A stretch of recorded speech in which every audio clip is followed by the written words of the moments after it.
Köftede destek aldım. Kardeşim sağ olsun köftede destek veriyor. Hemen tatlı servisimiz var. Tatlıları servise alıyoruz.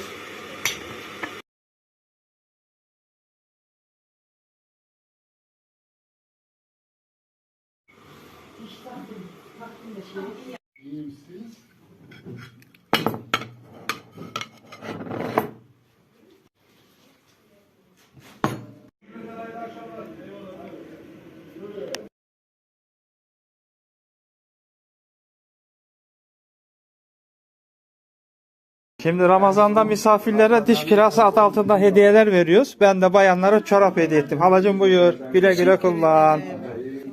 Anne şu çorap alır mısın? Bu da senin. Güle güle kullan.